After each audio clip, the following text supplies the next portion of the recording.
Today, we're honored to have Dr. Zabina Bhasin with us, affectionately known as Dr. Z.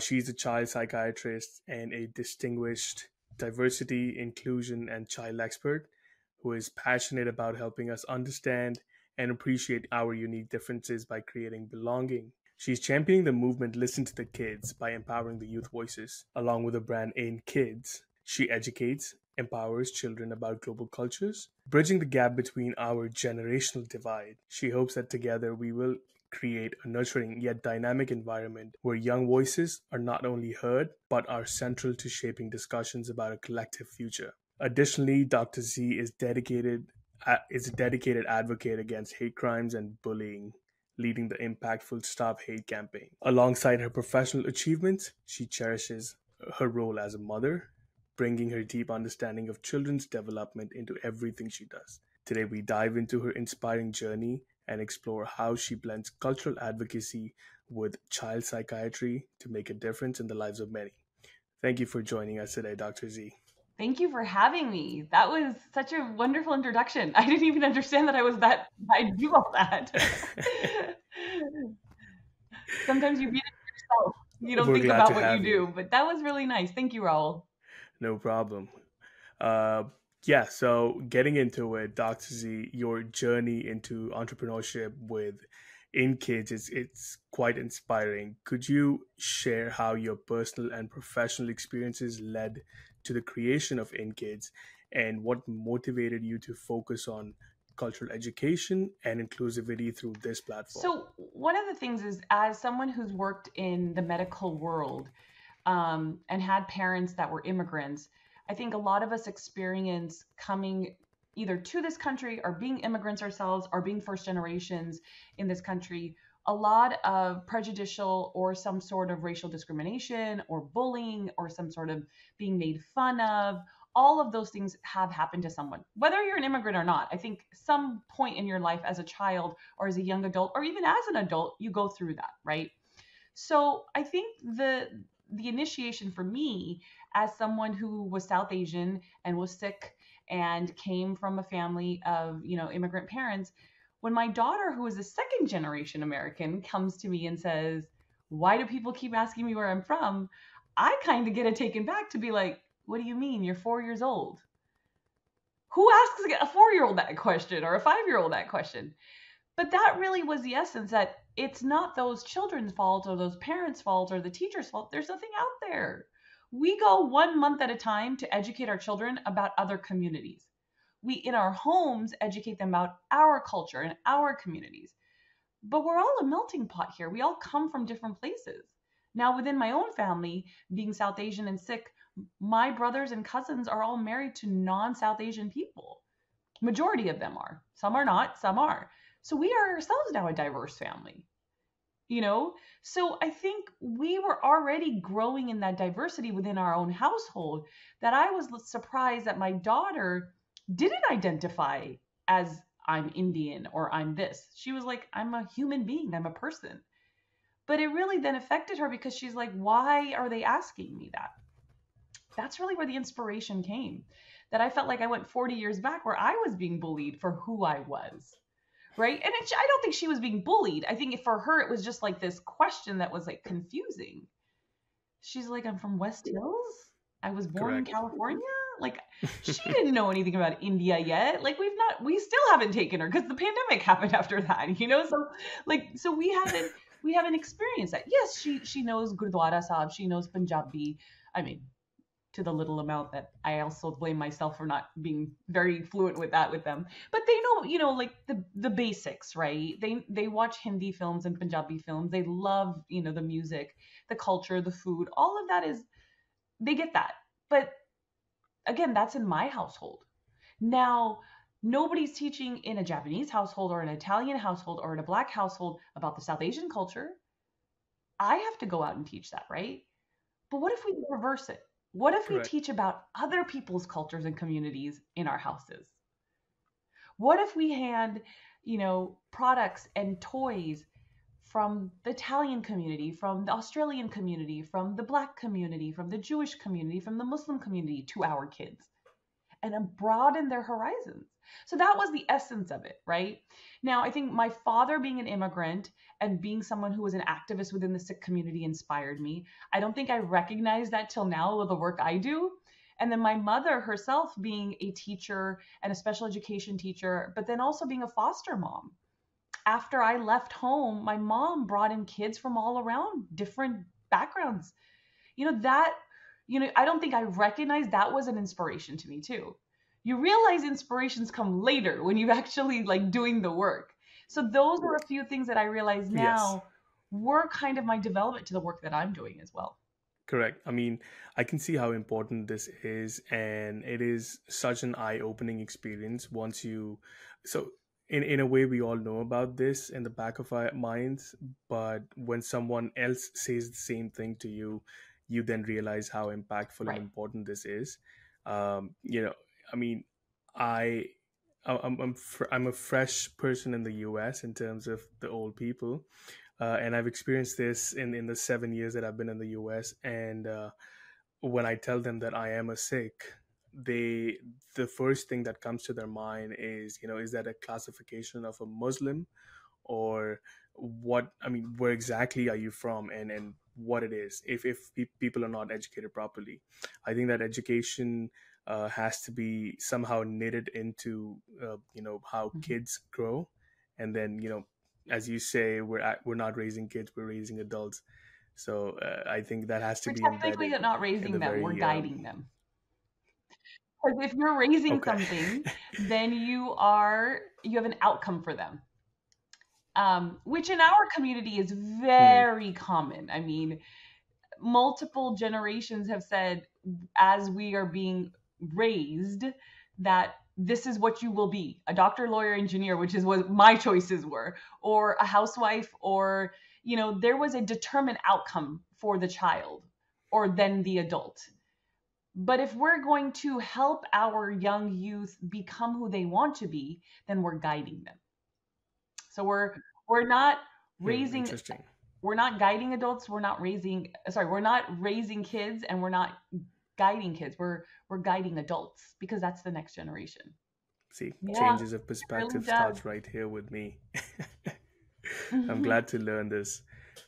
So, moving ahead, and let's Yeah. try to shift the focus a bit here. And could you share your journey into diversity and inclusion work, and how it led, how all of this led for you to advocate for autism awareness? So specifically, diversity, inclusion, and neurodivergent wasn't just like a space I went into. It wasn't just autism. It was any child who had some sort of suffering that needed to have an empowered voice. And I think that really was the initiative for everything we're doing, whether it's Stop Hate, whether it's Listen to the Kids. Our movements have come from empowering the youth voices and their needs and resources through their own journeys, because we're constantly, as parents and adults and anyone who is a caretaker to a child, is like, how do I fix this, how do I make this work for them? But we're not listening to their needs and what their resources, the right resources they need based off their situation. So I think whether it's autism awareness, or we're talking about bullying, or we're talking about trauma, I think everything was stemmed from the fact that it was my own story. And my story came from what happened to me. I had a learning disability, nobody listened to me. I was bullied and I was put through traumatic situations, no one listened to me. And then when I went through it and became an adult, and I understood that these were traumas, if someone had listened to me, could my journey have been different? So children today could have different journeys if we actually give them the point of empowerment, or whether they're verbal or nonverbal, those skills to understand their emotional awareness. Even when it comes to kids who are going through trauma and bullying, let's actually have these conversations, because all they are is fearful, because fear is instilled within these kids. So I think that's where this part of me having awareness in everything with children and the empowerment of them and giving their adults the correct resources and the meaningful resources so they could guide the next generation and then create a future with them, not for them, but with them. That's exactly, and it's such a crucial conversation to have with your kids, because We've all seen moments in our own personal lives and with someone else's lives also, where the kid probably complains Mhm. about an issue that they might be having or facing in school, and when they come back home, their parents, they might try to maybe shift the blame that maybe the problem Right. lies within you. Maybe you shouldn't have triggered that thing. I think all that thinking has to be changed at some point, and that education has to be given to every The single blame person. and I shame mean, game. adults, That's what I kids, call it. I call it the blame game, right? and hence I. And the advocacy for parents for their children, and then guiding their children to advocate for themselves. So we've got to get rid of blame and shame. We have to guide parents how to advocate properly for their children, and then give the right resources after listening to the kids on how children and the young youth and young adults should advocate for themselves. Because that's really the trajectory of how to remove blame and shame. So I think, correct me if I'm if I go in the wrong tangent. So advocacy, advocating for their own kids, right? There has to be some limitation to it, I believe, because if the kid does something wrong, right, generally wrong, the parents do not advocate for that stuff. Also, otherwise, that fear of the wrongdoing might just go away from the kid. What are So your thoughts okay, on this? again, every situation we have to discuss in its entirety, like, right? When we say a kid is doing something wrong, kids don't just go out and do wrong things. There's something going on, whether it's psychologically, physiologically, emotionally, or there's a trauma or fear they have. That's why they're doing it. Now, to recognize what that is, number one, we have to ask the right questions and listen to the kids, because we're already dictating that they've done something wrong. We've got to figure out a punishment. And if we don't do the right way to punish them, they're going to go do it again. I mean, Hmm. where is it written that if you sit down with the child and actually have a real conversation, ask one question: what could we have done differently so this situation, put it on yourself. What could we have done differently so this situation didn't happen to you? So you didn't go through this situation. How does a 7-year-old know, or a 9-year-old, or a 13-year-old, or a 15-year-old know that this was wrong? Maybe they do, but there's something else happening that they're doing it. Is it attention they're seeking? Is there a trauma that's been going on? Is there a fear that they're doing it? Are they doing it out of spite for their parents? Are they doing it because another child is advocating to do it so they can actually get something out of this kid? There's so many reasons, but we've already demeaned him because, or her, because we've said you've done something wrong. No one sat down and listened to the kid. And this conversation is not just a parent-child conversation. Teachers, principals, administrators, coaches, psychologists, across the board, these questions need to be asked to these kids so they can empower their voice and say, this is why I did it. So we can actually have the real conversation behind it. We do it to adults all the time. A detective asks someone who goes to jail, why did you do this? Why is it so hard to ask that? But ask it in a different manner instead of creating fear in that child. Because children get more Hmm. fearful quickly, adults do not. And once you've created fear, you've shut them Correct. down. What an incredible insight, and I personally had not thought of it this way. So, I mean, delving into this a little deeper, I know to get to the why is the real question, and that's where parents should think. That's where their goal should be when they have this conversation with their kids. What do you think is the main difference between having a conversation with an adult versus having a conversation with a kid should be in households? So I have a very different perspective on this. And it's not from the norm of what psychology and psychiatry say about children. I actually think we need to be more real with our children rather than be treat them like children. I don't know how to like so the perspective really is, this is how you say it, is when you have a conversation with an adult, there's an expectation with the adult. Why is there not the same expectation with a child or a youth or a young adult?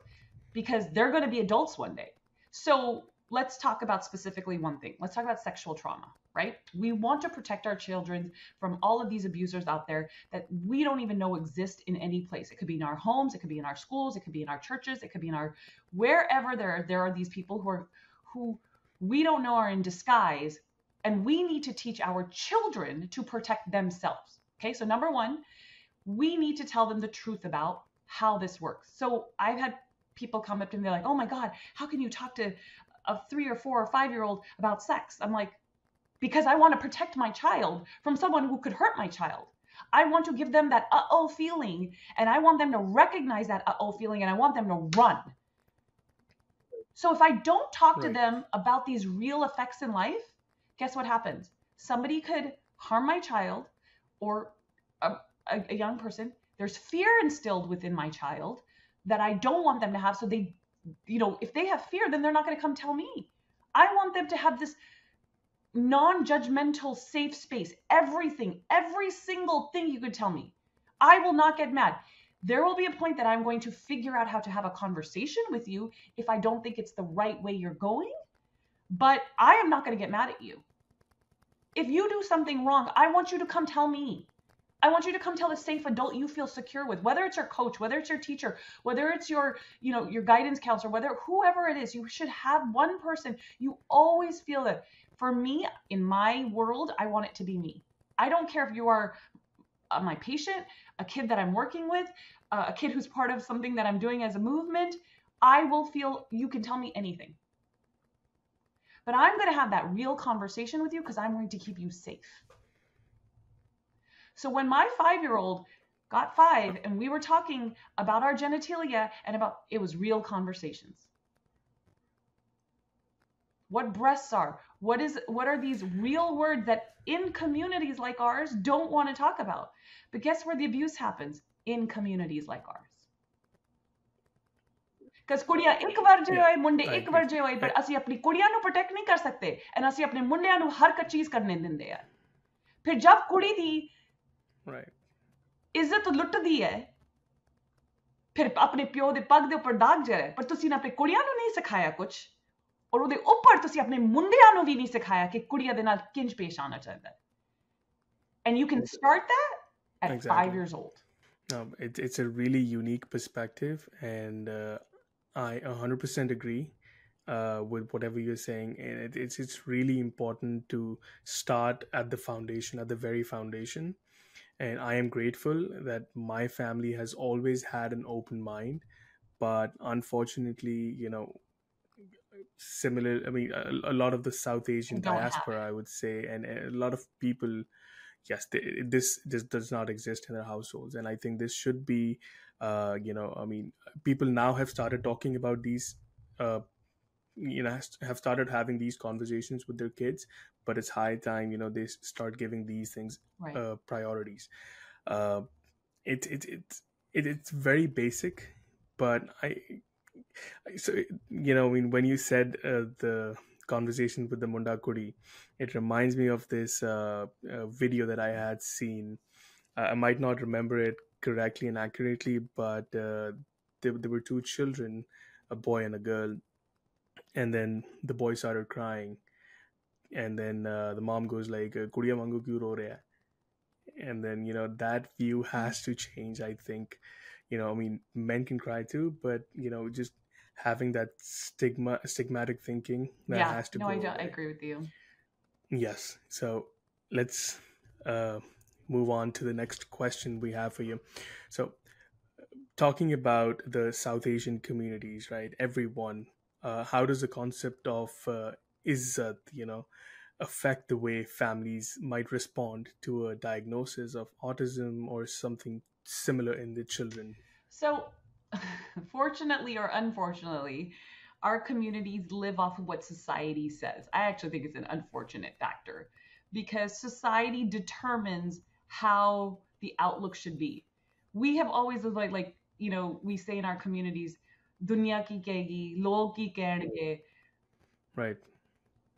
But nobody's going to come put food on your table. Nobody's going to pay your rent. No. Nobody's going to help you when you have a cancer diagnosis. Nobody's going to help your child when they're autistic or they have a disability. They're not doing the work, you're doing the work. And if izzat is what determines based on a disability, then I don't want that izzat. And I don't think many people, we have to change that mentality first. The stigma of disability has to be changed, but the only way to change it in specifically communities like ours is to go to the leadership within our leadership. Because people listen to, very oddly enough, leaders, celebrities, influencers. It's those people who have to change the stigma. And we have to help Right. them through giving them what is the education on what is autism? How do we change the thought process behind it? How do we do it within our temples and our churches and our synagogues and the places of our religious beliefs? How do we do it in our schools, along with what we have to put out there in our culture?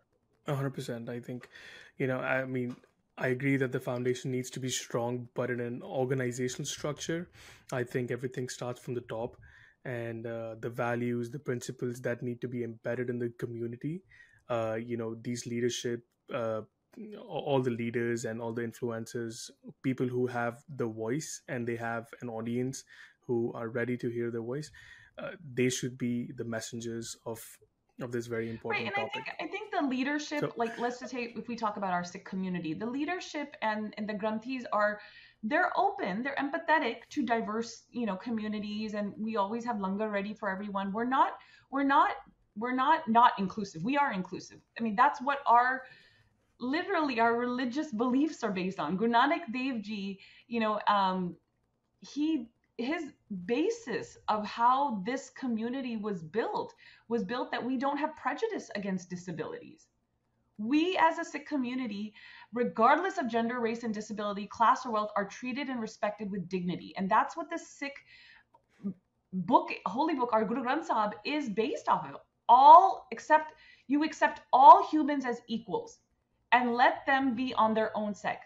Throughout their life, Guru Nanak emphasizes that no person can be above any other person, and all are a part of a creation and are equally close to God. So that includes children that are autistic and their parents. So, in saying that, it is our leadership who has to be educated. It is the Sikh community that has to be educated. There are no formal infrastructures there. So there's no systems put in place. There's no policies put in place. There's no necessary support, lifelong support for these parents and these children in our communities. And that has to be done to remove the stigma as well. correct. And so, what do you think? What are the first steps that, how do we start this conversation with the leaderships? What necessary steps should we have in place for, so that we can avoid all the, uh, anything that can impact this flow, this So flow one of of the most change? important things is first we have to create programming, and we have to create specifically a system and programming for not only the parents but also for the kids. So we have to start with educating the leadership and the community and creating these small topics. So let's say we take one gurdwara at a time, and you take the gurdwara sahib and you bring the leadership in and you bring the granthis in, so you can actually educate them on what autism is. What is autism? What does it look like? Then you have to create resources and different types of resources for each of the gurdwaras. So for example, we know one of the things is a sensory auditory effect for children who have autism. Even adults have headphones available. Have the gurdwara sahib provide headphones for these kids, because it gives them more conscious belief that they can come into this in a safe space. This is a safe space for them. That's what a gurdwara is. Simultaneously, have activities for these children. We do Punjabi schools for every single gurdwara around the globe has a Punjabi school. If they don't, then I'm have during those Punjabi school a separate room for these kids who have autistic and some sort of disability.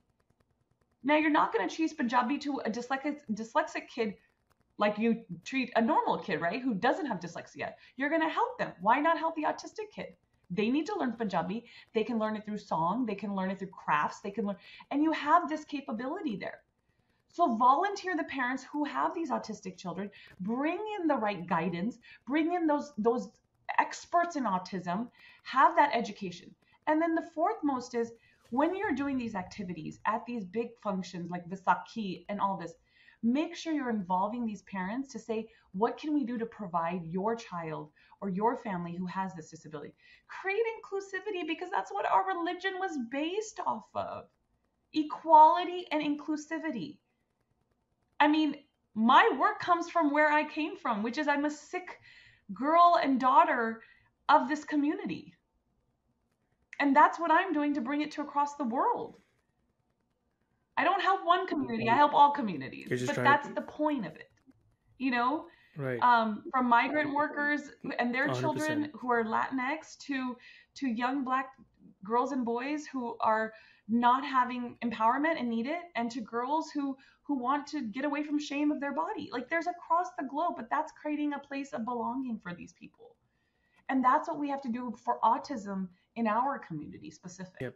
They should all be pooled into the same population. They shouldn't be labeled differently. They shouldn't be put in in a separate room, that okay, this room belongs to this these kinds of people. So uh, connecting the dots here, I've seen families who may avoid attending gurdwara sessions and or visiting gurdwaras for that matter with their autistic children due to fear of stigma or being labeled, that someone might say, these might not be normal people. How do you think they should avoid, how do you think gurdwaras should include those families? How do you think the families should actually step up? Somehow there has to be someone who needs to catch their Yeah. hand and uh, tell them ki Well, I chalo think koi it nahi starts aajo, from the fact that we have to create something the like that. resources within the Gurdwara for these families. That's the number one thing. If they don't have Hmm. the resources, they don't feel it's a safe space. And if we're not educating the Sat Sangat about this, then they're not going to come. So we have to do the work first to educate the Sangat along with the leadership. So then they can say, oh my God, these are not, you know, Guru Nanak Dev Ji did not look at disability or leprosy and all of that. He brought those people into our religion and said, we, you belong here. Oh, achut nahi si. Asi nahi kehndi कि कोई achut hai. Right. And if we're creating that, then we're going against what our religion says, what our community stands for, what Sikhism as a culture and community stand for. We are then going against that. So if we're gonna say we're true Sikhs, then we have to really follow what our gurus and our Granth Sahib says. And the first thing to do is all the leadership and all the Paijis have to sit there and say, okay, teach us about autism. What can we do to bring this Sangat that is Hmm. dividing themselves from us to come back to our Gurdwara Sahibs, to come back to our community, to come back to our cultural events, to bring the kids back together? Because you're going to lose that if you don't follow that. So it has to start from education from the top.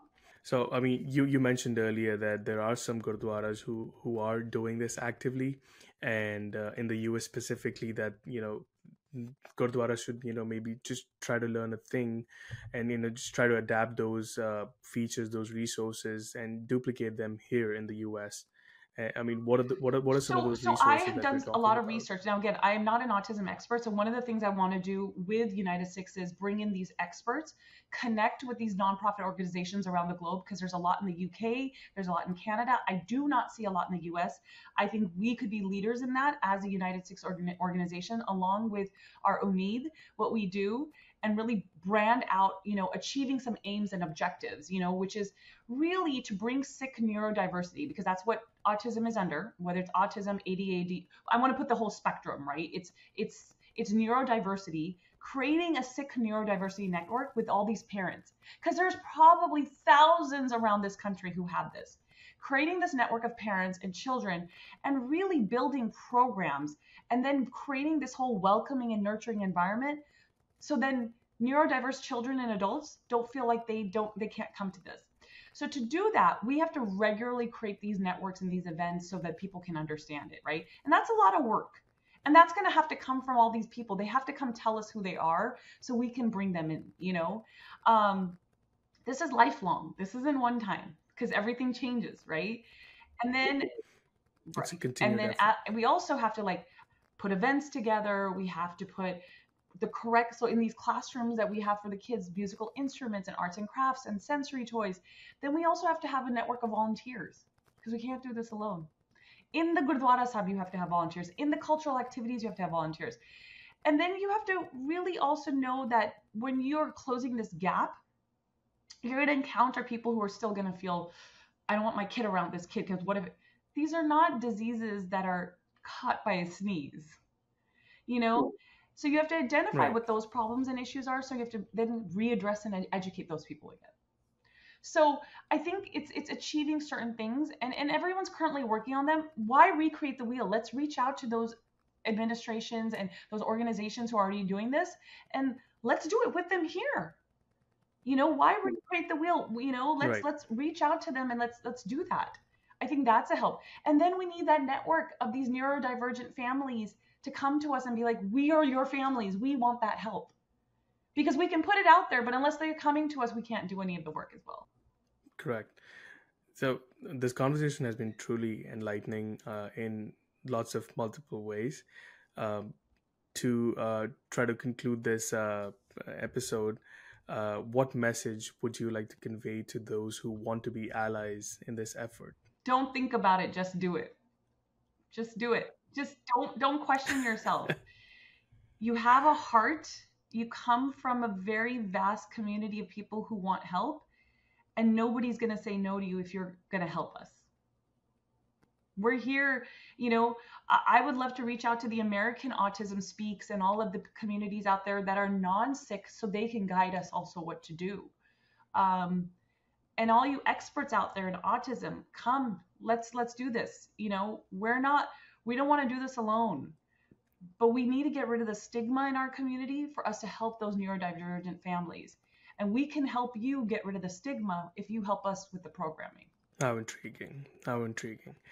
I also want to take this moment and let our audience know that if them or someone else they know might face a problem, or they're looking for any solutions or resources regarding autism or any other uh, challenge that their kid might be going through, please do not hesitate to call Umeed. The number would be on your screen right now. It's 1-855 US Umeed. And Dr. Z, it was a great pleasure to speak to you and to dive into this topic. We would reconvene one more time and multiple times and talk about multiple subjects. It was a great conversation, and thanks for No, thank you joining for us. having me. I'm excited.